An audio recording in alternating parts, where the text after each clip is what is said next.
compasión nos perdonaste, entregando tu vida en la cruz del Calvario. A tu pueblo tú lo salvaste, con brazo fuerte nos liberaste, con gran poder te presentaste, el rescate de aquello que estaba perdido. ¿Quién es como tú? ¿Quién es como tú? ¿Quién es como tú? ¿Quién es como tú? ¿Quién es como tú? ¿Quién es como tú? ¿Quién es como tú? ¿Quién es como tú? ¿Quién es como tú? ¿Quién es como tú? ¿Quién es como tú? Muy buenas tardes, mis amados hermanos. Les damos al Centro Internacional de Estudios Bíblicos, el lugar perfecto para la gente imperfecta, como tú y como yo. Hoy vamos a estudiar un pasaje de la palabra del Señor en el libro de los Jueces, y vamos a ponernos de acuerdo con el Señor para que sea Él y solamente Él el que nos hable en esta tarde. Padre, en el nombre de Jesús te damos gracias, Señor, en este maravilloso día, Señor, que tú hiciste para glorificarte, para exaltarte y para enseñarnos, Señor, a nosotros que somos tus hijos. Te pedimos que nos hable, Señor, el espíritu de mansedumbre, Señor, en un sentido de la tierra seca, Señor, que desea ser regada. Gracias te damos de antemano, porque sabemos que si dos o más nos ponemos de acuerdo en pedirte algo, no será concedido, Señor. Gracias te damos de antemano en el nombre de Jesús. Tu pueblo dice amén. El tema de hoy se llama la venganza y los votos a la ligera. Jueces capítulo 21. Los varones de Israel habían jurado en Mizpa diciendo: ninguno de vosotros dará a su hija los de Benjamín por mujer. Y vino el pueblo a la casa de Dios y estuvieron allí la noche en presencia de Dios, y alzando su voz hicieron un gran llanto y dijeron: oh Jehová, Dios de Israel, ¿por qué ha sucedido esto en Israel, que falte hoy en Israel una tribu? Y al día siguiente el pueblo se levantó de mañana y edificaron un altar y ofrecieron holocausto y ofrendas de paz. Y dijeron a los hijos de Israel: ¿quién de todas las tribus de Israel no subió en la reunión de Mizpa delante de Jehová? Porque se había hecho gran juramento contra el que no subiera Jehová en Mizpa, y dijeron: sufrirá muerte. Y los hijos de Israel se arrepintieron a causa de Benjamín, su hermano, y dijeron: cortada es hoy una de las tribus de Israel. ¿Qué haremos en cuanto a las mujeres para los que han quedado? Nosotros hemos jurado por Jehová que no les daremos nuestras hijas por mujeres. Y dijeron: ¿hay alguna de las tribus de Israel que no haya subido a Jehová en Mizpa? Y hallaron que ninguno de Jabes de Galad había venido al campamento de la reunión, porque fue contado el pueblo y no hubo allí varón de los moradores de Jabes de Galad. Entonces la congregación envió allá 12,000 hombres valientes y les mandaron diciendo: id, herid a filo de espada a los moradores de Jabes de Galad, con las mujeres y los niños. Pero haréis de esta manera: mataréis a todo varón, a toda mujer que no haya conocido ayuntamiento de varón. Y hallaron a los moradores de Jabes de Galad 400 doncellas que no habían conocido ayuntamiento de varón, y las trajeron al campamento de Silo, que está en la tierra de Canaán. Toda la congregación envió luego a hablar a los hijos de Benjamín, que estaban en la peña de Rimón, y los llamaron a paz. Y volvieron entonces los de Benjamín y les dijeron por mujeres las que habían guardado vivas de las mujeres de Jabes de Galad, mas no les bastaron estas. El pueblo tuvo compasión de Benjamín, porque Jehová había abierto una brecha entre las tribus de Israel. Entonces los ancianos de la congregación dijeron: ¿qué haremos respecto a las mujeres para que han quedado? Porque fueron muertas las mujeres de Benjamín. Y dijeron: tenga Benjamín herencia en los que han escapado, o sea exterminada una tribu de Israel. Pero nosotros no les podemos dar mujeres nuestras, porque los hijos de Israel han jurado diciendo: maldito el que diere mujer a los benjamitas. Ahora bien, dijeron: he aquí, cada año hay una fiesta solemne de Jehová en Silo, que está al norte de Betel, y al lado oriental del camino que sube Betel a Siquem, y al sur de Lebona. Y mandaron los hijos de Benjamín diciendo: id, poned emboscadas en las viñas, y estad atentos. Cuando veáis salir a las hijas de Silo a bailar en los corros, salid de las viñas y arrebatad cada uno mujer para sí de las hijas de Silo, en la tierra de Benjamín. Y si vinieran los padres de ellas a sus hermanos a demandarlas, nosotros les diremos: hacemos merced de concedérnoslas, porque nosotros en guerra no tomamos mujeres para todos. Además, no sois vosotros los que nos las disteis, para que ahora seamos culpados. Y los hijos de Benjamín lo hicieron así: tomaron mujeres conforme a su número, robándolas de entre los que danzaban, y se fueron y volvieron a su heredad, y reedificaron ciudades y habitaron en ellas. Entonces Los hijos de Israel se fueron también, ahí cada uno a su tribu y a su familia, saliendo de ahí cada uno a su heredad.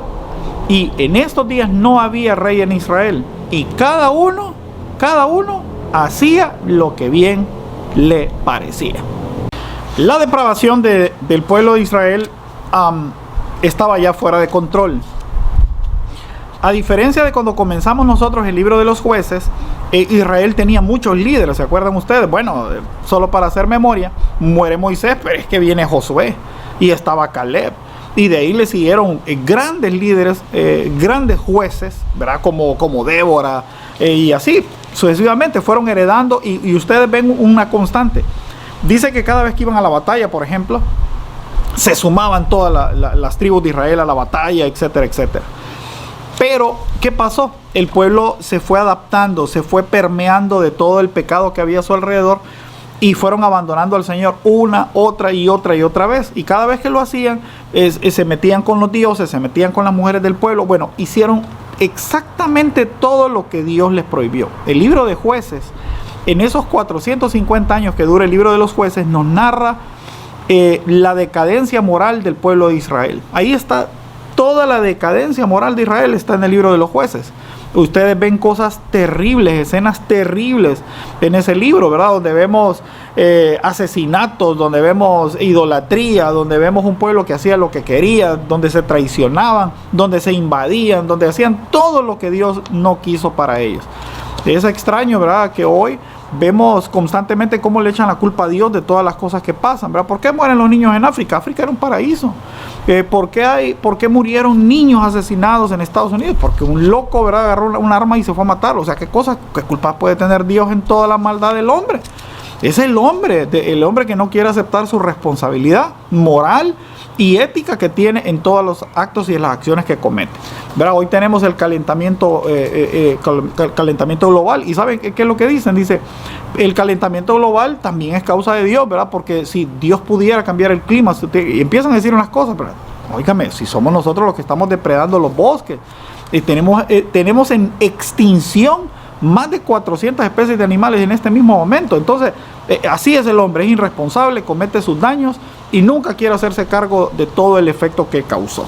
Ahora bien, es la degradación a tal grado que encontramos ya en el libro, por ejemplo, en el capítulo de Jueces, capítulo 19, por ejemplo, en el 20, ya miramos que hasta los levitas, que eran los llamados para servir al Señor, ya los encontramos errantes, ya los encontramos, ¿verdad?, en concubinato.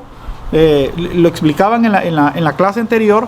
Mirábamos, por ejemplo, un levita que estaba en concubinato con una muchacha, o sea, no se casaban ya. Imagínate la gente que estaba llamada a ser moralmente correcta, a enseñar moralidad al pueblo, a enseñar las leyes de Dios. Ahí estaban, ¿verdad? Mira una muchacha y si no con ella y ya está. Mi concubina, mi muchacha, ¿verdad? Así, era una depravación increíble a la que había llegado Israel. Y miren que nosotros no somos ajenos a la realidad, porque también en nuestro medio hoy encontramos pastores que tienen hijos por fuera, y vos decís, ¿cómo va a tener un hijo por fuera? Eso es imposible, porque es un varón de Dios. Hoy encontramos pastores que no se han casado, hoy encontramos hijas de pastores, ¿verdad?, que están preñadas, y el pastor sigue sirviendo. O sea, vemos cosas que uno dice, ¿y esto aquí qué pasó? Entonces, eso es lo que quiere enseñarnos el libro de Israel. Por eso la Biblia es santa, porque la Biblia se aparta del mundo y de su corrupción, y la Biblia sí te muestra la verdad de todo lo que está pasando. No te ocultan nada. La Biblia es un libro santo por eso, y por eso nosotros le amamos. Miqueas hace una descripción de esa decadencia moral de Israel en Miqueas, en el capítulo 3, versículo 11, con estas palabras: sus jefes juzgan por cohecho, sus sacerdotes enseñan por precio, y los profetas adivinan por dinero, y se apoyan en Jehová diciendo, ¿no está Jehová con nosotros? ¿No vendrá mal sobre nosotros? Vemos que esta descripción moral que cabe, insisto, para nosotros también, llegó a Israel al punto de que un levita lo vemos vendiéndose, así, se vendían. ¿Por qué se vendían? Porque la nación de Israel estaba obligada a entregar los diezmos a los levitas. Y ellos, de esos diezmos se sostenía toda esta tribu. Al pueblo abandonar a Dios, dejaron de entregar estos diezmos. Y vemos que ¿cuál fue la reacción? Los levitas más fieles se mantuvieron, ¿verdad? Pero los demás empezaron a buscar cómo ganarse la vida, ¿verdad? Y encontramos a tal punto que en esta historia que vemos un levita que se fue a vender a otro que es Miqueas, para servirle a su casa, ¿verdad? O sea, pastor privado, pues, o sea, pastor a la carta. Y así empezaron a venderse. Miren, hoy vemos también lo mismo, ¿verdad? Vemos pastores que son pastores a la carta, los traen para que profeticen lo que quieren oír, que digan lo que yo quiero escuchar, que me bendigan aunque lo que estoy haciendo sea malo. ¿Cuántos hoy, por ejemplo, por la televisión miramos constantemente un pastor que está orando por alguien que sabe que es un asesino? Y en vez de, ya que lo tengo frente a frente, ¿qué le diría yo? ¿Verdad? Le diría, mira, arrepiéntate, no puedo orar y bendecir tu vida. Tú tienes que arrepentirte, tú eres un asesino, tú eres un ladrón, tú eres un homicida, tú eres una persona que roba, que delinque. Entonces, no encontramos eso. Hoy encontramos pastores, ¿verdad? Que por un salario o por una dávida, entonces, ¿qué los vemos? Apegados, ¿verdad? Estos delincuentes. Mis amados hermanos, hoy vemos pastores, por ejemplo, que sirven al narcotraficantes, a políticos, etcétera, etcétera, y lo hacen por precio, descaradamente. Entonces, no se asusten cuando miren que un levita hizo lo mismo hace 3500 años, ¿verdad? Porque la degradación, le repito, cuando el hombre se aleja de Dios es capaz de hacer todo. Tú mismo, como persona, mira, tú que estás ahorita con el Señor, gloria a Dios, Dios te bendiga. Pero si tú te alejas del Señor, tú puedes matar, tú puedes robar, tú puedes destruir, tú puedes hacer todo lo que el enemigo, el adversario, sea tu patrón. Si tu patrón es el adversario, yo le ponía el otro día una vista en Facebook, ¿verdad? Que dice, en esta vida o sos de Dios o sos del diablo, pero huérfano nadie es. ¿Okay? Aquí alguien tiene que tener, uno de los dos es tu padre. Si tu padre es Dios, vas a aprender a confiar y vas a estar tranquilo. Pero si tu padre ya no es Dios, hermano, Mamón y todos los dioses, porque Satanás son un montón de demonios, ¿verdad? Y cada uno sirve, unos a las mujeres, otro a la idolatría, otro al dinero, pero a alguien va a ser tu padre. Ahora bien, esta es la degeneración que había llegado a Israel, que sinceramente de Israel solo queda el nombre, ya más parecía Sodoma y Gomorra. De hecho, las cosas que nosotros nos asustamos cuando leemos la historia de Sodoma y Gomorra son las que encontramos en el libro de los jueces. Las mismas escenas, sinceramente, las encontramos a tal punto que cuando nosotros leemos el pasaje, ¿verdad? Donde llegan los ángeles y empiezan a tocar la puerta, ¿verdad? ¿Se acuerdan ustedes? Y Lot sale y les dice, ¿verdad? Óigame, hermano, discúlpenme, pero no pueden violarme estos hombres, son mi visita. Viólenme mis hijas, pero a ellos no. Y esa escena golpea, leerlo golpea, ¿verdad? Es fuerte, es una escena fuerte y la encontramos acá. Acá llegaron, estaba el levita con su mujer y dice que el pueblo entró, la agarró, la violó, le violaron toda la noche a esa pobre muchacha, la tiraron ahí y esa muchacha, bueno, no voy a contar la historia porque vean en YouTube las explicaciones anteriores, ahí lo van a encontrar, pero esta muchacha, ¿verdad? Termina muerta, termina asesinada, pero yo voy al pueblo, imagínense ustedes que todo el pueblo diga, hoy ahí llegó alguien, vieja qué bonita la muchacha, ¿qué anda? Vamos a quitársela.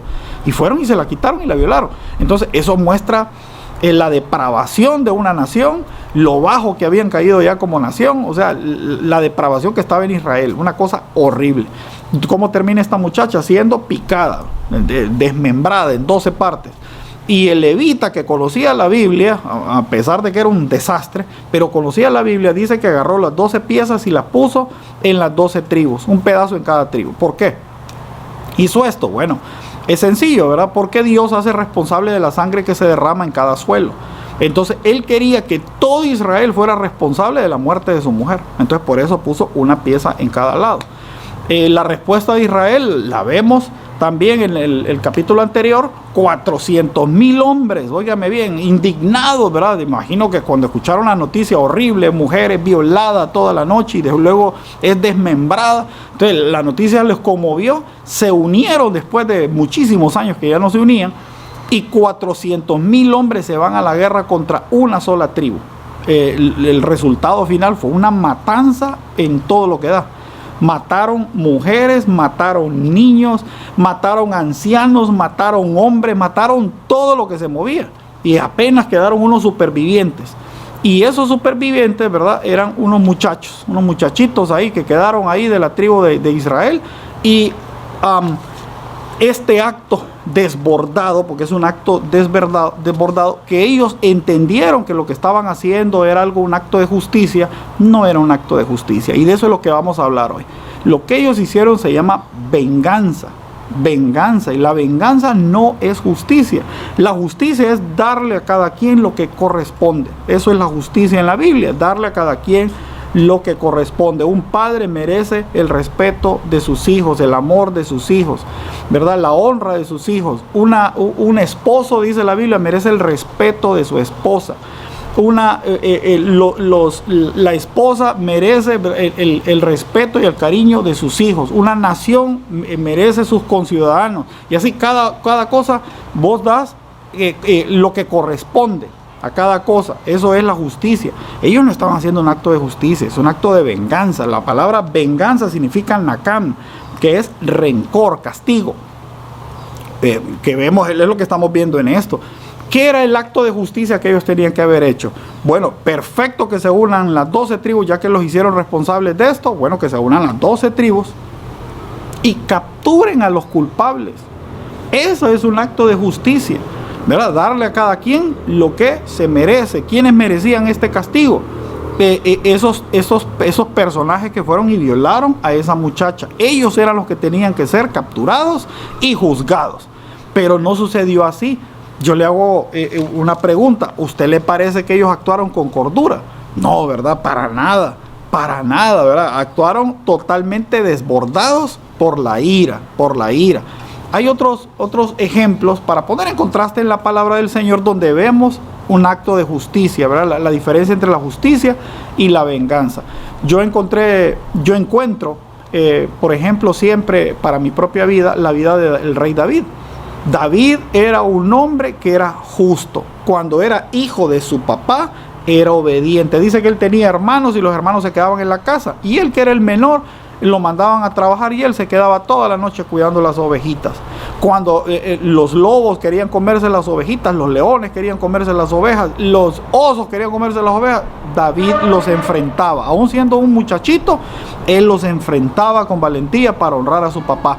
Dice la Biblia que cuando es escogido y lo llevan, ¿verdad? Lo llevan nada menos que a trabajar en el trono del rey Saúl.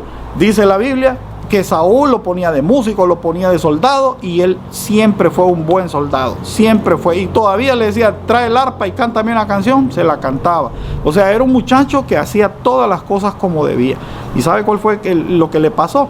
Que Saúl, en un acto de un arrebato de ira, lo intentó asesinar, no una ni dos veces, sino constantemente lo quería asesinar. Ahora, ¿por qué te traigo yo esa historia? Por el simple hecho de que David tenía todas las razones para poder decir, me voy a vengar, ¿verdad? David terminó perdiendo todo. Mire, David terminó huyendo de Saúl.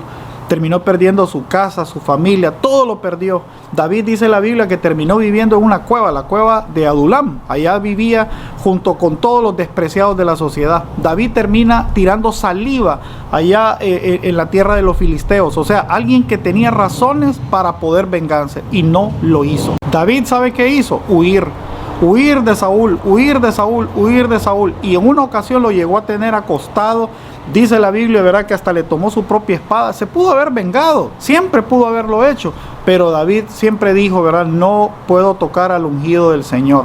O sea, entendía David que lo que él iba a hacer era venganza, no justicia, porque la justicia esa se la dejó en manos de su Señor. David escribe uno de los versículos más preciosos que está en el Salmo 149:4, donde dice: porque Jehová tiene contentamiento en su pueblo, hermosará a los humildes de la salvación. Regocíjense los santos por su gloria y canten aún sobre sus camas. Exalten a Dios con sus gargantas y espadas de dos filos en sus manos, para ejecutar venganza entre las naciones y castigo entre los pueblos, para aprisionar a sus reyes con grillos y a sus nobles con cadenas de hierro. Yo te hago una pregunta, solo para no salirnos del contexto. ¿Qué culpa tenían los niños en esa violación? ¿Qué culpa tenían los niños? ¿Qué culpa tenían los ancianos? ¿Qué culpa tenían las mujeres mismas? ¿Qué culpa tenían las mujeres de unos locos enajenados, enfermos que fueron a violar a una mujer? ¿Qué culpa tenían los hombres de Benjamín? Porque no todos los 40,000 de Benjamín no la fueron a violar los 20, 30. Entonces eso no era, yo quiero que lo entiendan, cuando lean ese pasaje, no lo vean como un acto de un pueblo sumado contra la injusticia, no es cierto. No, hermano, eso es una barbaridad. Lo que vieron ustedes es la venganza, el despropósito de un pueblo que ya no tenía la guianza de Dios, que actuaban como animales. Y todavía súmele a usted a ese acto de venganza, a ese acto inhumano, ese acto bestial, animal que hicieron ellos, se suma a otra cosa todavía más bruta, más falta de conocimiento, más falta de sabiduría, y es que terminan de hacer esa matanza, ese exterminio de toda una sociedad, y ¿sabe qué? Todavía lo sellan con un voto a la ligera. Les recuerdo, Jueces 21, ninguno de nosotros dará a su hija a los de Benjamín por mujer. Óigame bien, mi hermano, o sea, no les bastó, sino que todavía se llenaron es que no, de verdad, no encuentro las palabras. Mire, yo generalmente encuentro palabras, pero hay prédicas que a uno le calan, uno dice, Dios mío, ¿cómo pueden hacer esto? ¿Verdad? O sea, vemos el sentimiento de ira desbordado, ¿verdad? Porque por un parqueo terminaron peleándose, matándose, hoy lo vemos. Ayer estaba viendo un video, por ejemplo, de un muchacho que está grabando a otro muchacho, y cuando el otro se da cuenta que lo están grabando, le fue a reclamar, oye, ¿por qué me grabas? ¿Y sabe qué hizo aquel? Puso el celular y lo empezó a agarrar a trompadas al que le estaban grabando, y el tipo que lo estaban trompeando cae al suelo, se levanta, saca un arma y lo mató. Imagínate usted, ¿cómo terminó esto? Por un celular, por una grabación. Entonces, la sociedad está llena de ira, actúa en venganza, actúa sin temor a Dios y sin sabiduría. Y eso lo vemos en la Biblia. Y a esto le sumamos un voto hecho a la ligera, ¿verdad? Como hoy tantos hacen votos, nunca te voy a hablar, nunca iré a la casa de ese, maldito sea este desgraciado. O sea, hacen unas cosas totalmente desproporcionadas. Dice la Biblia en Santiago, en el capítulo 1, versículo 19, por esto, mis hermanos, todo hombre sea pronto para oír, tardo para hablar, tardo para airarse, porque la ira del hombre no obra la justicia de Dios. ¿Lo vio? Un creyente, un verdadero creyente, debe de ser pronto para oír. Hermano, fíjate, quiero hablar contigo, dime. Ustedes han visto unas personas, ¿verdad? Que usted le dice, hermano, quiero platicar con usted. Dígame, fíjate que yo el otro día no estuve, no existía. Es más, yo no vivía. Hermano, el otro día te vi pasar. ¿Dónde me viste pasar? Yo no he salido de mi casa. O sea, no podés hablar con ellos. ¿Saben por qué? Porque aquí lo acabamos de ver en la lectura, ¿verdad? No tienen el Espíritu de Dios. El Espíritu de Dios se alejó de ellos. El creyente, dice la Biblia, es pronto para oír, tardo para hablar. Le cuesta hablar. Entonces, cuando usted mira a una persona de ese tipo, ya se alejó el Espíritu de Dios como se alejó de este pueblo. Mire, a razón de eso, yo le hago una pregunta. ¿Cuántos divorcios se producen por meros arranques de ira? O sea, por pura ira. Se pelearon por una tontera, porque generalmente el 90% de los divorcios son tonteras. Aunque usted no lo crea, la gran mayoría de divorcios son tonteras, porque el divorcio es la consecuencia de un ego que venció a otro ego. Y el matrimonio que dura son dos egos donde uno de los dos o los dos se dieron. Pero el divorcio no, es al contrario, ¿verdad? Es el ego llevado a la 9ª potencia. ¿Y cuántos divorcios es? Por la lengua, porque no saben controlarlo. La primera palabra que tienen en la boca una pareja cuando pelea es me voy, o agarro la maleta y ya me voy, me llevo a los niños, ¿sabes? O divorciémonos, lo tienen facilito en la boca, ¿verdad? Cuando eso debería ser, bueno, para empezar, en los creyentes ni debería existir, porque no existe. Solo hay una causa para el divorcio, una sola. Entonces, todo lo demás es innecesario, es fuera del lugar, ¿verdad? Airaos, por eso dice el Señor, dice, airaos pero no pequéis, y no se ponga el sol sobre vuestro enojo. ¿Sabe qué significa eso? Usted se puede enojar todo lo que quiera hasta que vaya a dormir. Puede ser la pelea del siglo, ¿verdad? Pero en la noche, antes de dormir, usted se voltea a ver a ella lo tiene que voltear a ver a usted, y se dan un beso y hacen su oración de todas las noches en paz. Gracias, Señor, perdónanos por este día, si actuamos en enojo, yo soy cabeza hueca, ¿verdad? mi mujer es de lengua floja o lo que sea, pero te pedimos perdón, Señor, ayúdanos que mañana no vuelva a suceder esto. Y ahí comenzás de nuevo. Eso es lo que hacen los creyentes, pero cuando hay ira en el corazón, cuando ya no está el Espíritu Santo, vemos que eso es lo que hay. Cosas desbordadas, ¿verdad? Cosas que ya no tienen control. ¿Cuántas amistades, mi hermano? Amistades se pierden por palabras que nunca debieron salir de la boca. Nunca debieron salir de la boca.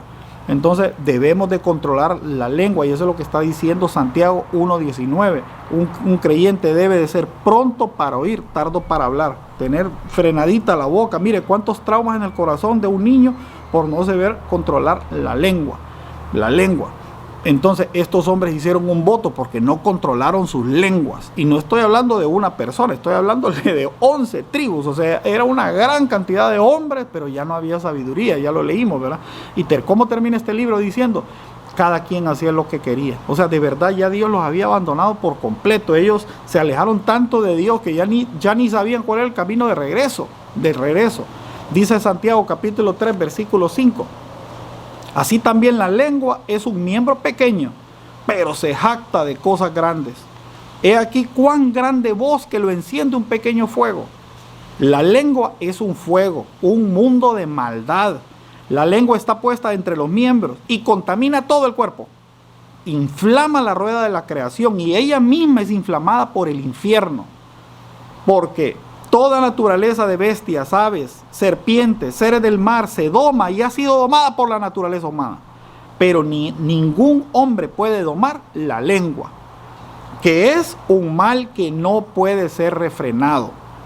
Llena de veneno mortal, con ella bendecimos a Dios y al Padre, y con ella maldecimos a los hombres, que están hechos a la semejanza de Dios. De una misma boca procede bendición y procede maldición. Hermanos, esto no debe ser así. Todos vivimos pendientes de lo que habla la gente. Todos vivimos pendientes de lo que nos dicen. ¿Oíste lo que me acabas de decir? Todos estamos pendientes. Y mira que cuando uno lee Santiago capítulo 3, versículo 5, dice la Biblia, escuche, usted le vive poniendo ojo a lo que oye. Y lo que lo condena no es lo que usted oye, lo que lo condena es lo que usted dice. Debemos de tener más cuidado de lo que decimos, de lo que nos dicen, porque lo que nos dicen son palabras, no pasa nada. Mira, de mí han dicho cantidad de cosas. ¿Sabe por qué? Nunca me ha afectado. Porque yo sé que Dios sabe que son mentiras. Entonces, nunca, teflón, de verdad, no me hacen daño, las palabras no me hacen daño. Creo que en mi vida de creyente unas 7 veces dijeron palabras que realmente me hicieron daño. La última creo que fue hace como 3 días, de verdad, en 20 años de creyente, que de verdad uno le duele, ¿verdad? Uno le duele. Pero de ahí es bien difícil que digan, porque no, porque yo sé que eso no tiene ninguna importancia. Ahora, lo que sí tiene importancia es lo que decimos, eso sí es importante.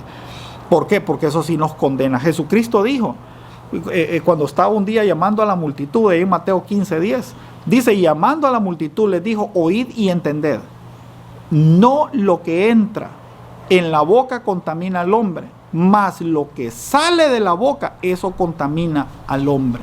Entonces ve en la palabra qué es lo verdaderamente importante. No es lo que como, no es lo que dicen de mí, no es lo que publican en Facebook o un Twitter que sacaron o un escándalo por Instagram. Esas babosadas no importan. Mira, hermano, lo que verdaderamente importa es lo que sale de mi boca, lo que yo digo. Mire, en este caso, este ejemplo, estos muchachos con ese voto condenaron a la extinción a toda una tribu de sus hermanos. ¿Puede creer usted eso?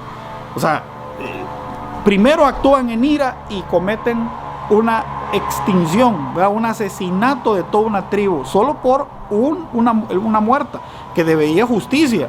Obviamente debían apresar, pero es que ahí murieron todos, murieron niños. Imagínate un niño jugando con un maule y llegan unos soldados y te cortan la cabeza. ¿Y por qué? Por la violada. ¿Cuál violada? ¿Verdad? Entonces, ¿cómo puede ser el Dios de la Biblia alguien que hace eso? No, hermano, eso fue un acto desproporcionado. Y a eso le sumaron los pocos que sobreviven, no pueden casarse con las hijas de su pueblo, ¿verdad? ¿Por qué? Porque ellos hicieron un voto. ¿Y sabe cómo lo corrigieron? Yo creo que, mire, es que da horror cómo lo corrigieron. Lo corrigieron de esta manera. ¿Quiénes no subieron a esa barbarie? Los de Jabes. Los de Jabes, ellos no subieron. Ah, bueno, vamos y exterminémoslos también. Y fueron y los exterminaron. Y eso sí, vivo, ¿verdad? Matando a todo el mundo, menos a las muchachas que no estaban amancilladas. Esas guárdenlas para los de Benjamín. Es una barbaridad, ¿verdad? Y así enteraron las muchachas. Y como no ajustaron, entonces dijeron, oíme, ¿y aquí cómo hacemos? Hay una fiesta allí en Silo donde suben las muchachas a adorar al Señor. Ah, bueno, que se las roben. Que se las roben. O sea, Dios mío, quiero que piensen un instante las barbaridades. O sea, ya aquí no hay Dios. Ya aquí esto es la barbarie, esto es la selva. Esta gente está viviendo de verdad, como dice, como termina este libro. Mire, este libro termina diciendo en Jueces 21, 25, en estos días no había rey y cada uno hacía lo que bien le parecía. ¿Sabe a qué tiempo me recuerda? A este tiempo. En este tiempo estamos viviendo en un tiempo donde cada quien hace lo que bien le parece. Que bien le parece, ya no importa lo que diga, ya no importa lo que hablen. Yo me gusta un hombre, pues me junto con un hombre, me gusta una mujer, me junto con una mujer, porque somos de la especie humana, somos del género humano, entonces ya no importa, no somos responsables. Encuentras a personas que empiezan a hablar y dicen, ¿verdad? Esa es tu verdad, pero mi verdad es otra. Miren, me va a disculpar, pero solo hay una verdad, escuche. No hay ninguna religión en el mundo, escuche, ninguna religión en el mundo, ningún sistema filosófico en el mundo. Todo en el planeta Tierra practican el relativismo. ¿Qué es el relativismo, verdad? Mi verdad y tu verdad. Todos tenemos una verdad relativa a nuestro grupo, etnia, credo o religión. Eso es el relativismo. Entonces, hoy el mundo practica el relativismo, ¿verdad? Entonces, mira, últimamente si quiere acostarse con un hombre, que se acueste con un hombre. Eso es relativismo. A mí me gustan las mujeres, entonces yo me quedo con las mujeres. Mira, si él quiere hacer eso, ese es su feeling. Y así, eso lo encontramos en la forma de hablar de la gente, ¿verdad? Que todo es relativo. Escúchame. La única persona en la historia de la humanidad que dijo yo soy la verdad fue Jesucristo. Jesucristo no, el cristianismo no es relativismo. Jesucristo es la verdad y la vida. Y al Padre no vas sin la verdad y la vida. Y cuando Dios dice no se puede, no se puede. No debió haber sido, no debiste haber comido esto, no debes de comer eso. O sea, Dios no practica el relativismo. Él es total, es absoluto, es el Dios creador de todas las cosas. Y lo que estos muchachos hicieron iba en contra totalmente del consejo de Dios. Cuando ustedes lean este pasaje o escuchen a personas hablar de este pasaje, explíquenlo bien de acuerdo a la sabiduría de Dios. Esto no debió acontecer. Esto iba en contra totalmente de la palabra del Señor. En contra, imagínense ustedes, ¿verdad? De cuando Dios le dijo al pueblo que matara, que asesinara. Nunca dijo eso. Eso nace. Hay gente que quiere manipular textos como estos para decir, si el Dios de la Biblia es sanguinario. Mira, léete Jueces 21. Entonces, no, Jueces 21 es una de las páginas más tristes de la nación de Israel y que Dios termina juzgando. ¿Sabe cómo termina el libro de Jueces? El libro más terrible de toda la Biblia, en depravación de un pueblo. Mire, termina con esta frase, se lo vuelvo a leer y se lo puedo leer 30 veces. Cada uno hacía lo que bien le parecía. Cada uno hacía lo que bien le parecía. Porque la justicia del hombre no es la justicia de Dios. No tienen el mismo concepto. El hombre actúa más por venganza y por ira que por sabiduría y por justicia. Yo quiero terminar en esta tarde contándote una historia para que veas tú cómo es la justicia del hombre, la venganza del hombre y todos estos conceptos que te he dicho, para que los veas a través de otro ejemplo muy parecido al que acabamos de estudiar y veas que el hombre, en su relativismo, en su deseo de que todos podemos hacer lo que querramos, siempre y cuando, ¿verdad?, no se meta con los derechos del otro. Tú puedes creer lo que tú crees, yo creo en lo que yo creo, ¿verdad? Y aquí cada quien debemos de aprender a respetarnos, ¿verdad? Debemos de aprender a respetar que todos somos diferentes, etcétera, etcétera. Eso se llama relativismo. Y no, eso está alejado del Señor. Eso no es cierto. La verdad se llama Jesucristo y está plasmada en la Biblia. Y eso no va a cambiar. todo cambia, menos la palabra sigue siendo la misma, la puedes traducir en un idioma diferente, pero nunca le vas a cambiar el contexto, el texto. Cuando dice no matarás, ¿verdad? Le puedes poner de diferentes idiomas, pero va a seguir siendo el mismo concepto, no matarás. Entonces, dice que había un hombre, para usarte un ejemplo, y quiero terminar con este ejemplo. Había un hombre que se llamaba Hajime Fuji. Y este hombre, Hajime Fuji, que lo tienes en pantalla, dice que un día se levantó y decidió enrolarse, ¿verdad? Porque él quería ser kamikaze. Él quería sacrificar su vida, ¿verdad? En un vuelo suicida. Despegar de un portaavión o de un lugar y acabar el combustible, ¿verdad? Y hasta alcanzar un barco y estrellarse, ¿verdad? Y matar a todos los norteamericanos. Y dice que él fue a inscribirse a la guardia y fue rechazado. ¿Por qué fue rechazado este hombre? Porque tenía 2 hijos, uno de 1 año y otro de 3 años. Y para ser kamikaze no debías de tener hijos. Y este hombre, ¿verdad? Fue a su casa inmediatamente y agarró a sus 2 hijos y los asesinó. Los metió en agua y los ahogó. Y luego de ahogarlos se volvió a presentar, ¿verdad? Eso fue en 1944 y fue a presentarse delante de su jefe y le dijo, bueno, ya no tengo hijos, los acabo de matar, quiero ir a matarme. Y lo hizo, se fue a estrellar en Okinawa contra un barco. Ahora, ¿por qué te quiero llevar este ejemplo, verdad? Este hombre entendía que era digno, que era honroso, que era para respetarse, era de honor, ¿verdad? El matar norteamericanos. Pero no consideró digno, respetuoso y de honor matar a sus propios hijos. Eso es la terrible consecuencia de un pensamiento retorcido, alejado de la Biblia, alejado de Dios. Eso no es amor, eso no es honor, eso no es digno, eso no es para ser recordado. Y esa es la tristeza del hombre. El hombre siempre quiere quedar bien con su entorno, porque tiene una falsa idea de lo que es la justicia, tiene una falsa idea de lo que es, ¿verdad?, la sabiduría. La sabiduría viene de Dios y la justicia viene de darle a cada quien lo que corresponde. En este caso, la patria merecía, la patria requería de buenos padres. Por eso no lo aceptaron de kamikaze, porque requerían a un padre. Y esos hijos merecían un padre también. Si él hubiera sido justo, le hubiera dado a la nación lo que estaba pidiendo y a sus hijos lo que estaban necesitando. Hoy yo te digo a ti, tu familia ocupa de ti, tu esposa ocupa de un esposo, tus hijos ocupan de una madre. Y Honduras, o nuestro país, en el caso de nuestro país, ocupa de buenos hondureños.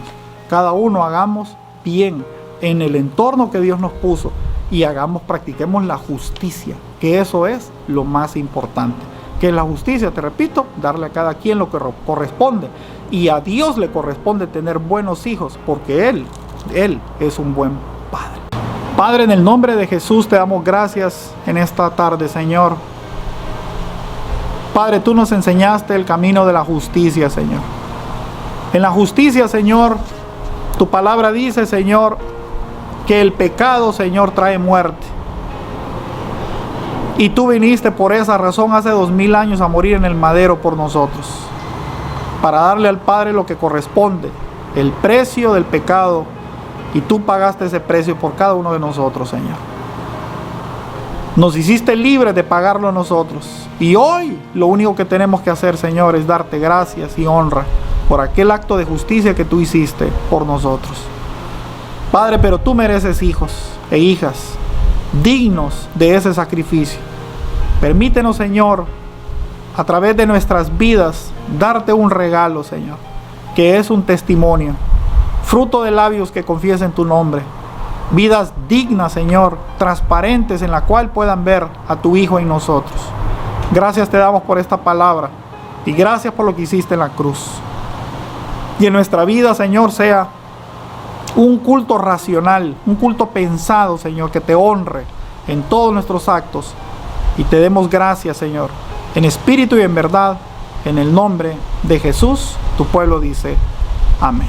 Si te gustó esta enseñanza, solo te pido lo que te pido cada semana, que te suscribas al canal, que le des clic a la campanita y que lo compartas en tus redes sociales. La palabra del Señor se hizo para compartirse y debemos de hacerlo hasta el último día en esta tierra. Que el Señor te bendiga y que esta semana sea de éxito y de bendición en el nombre de Jesús. Nos vemos.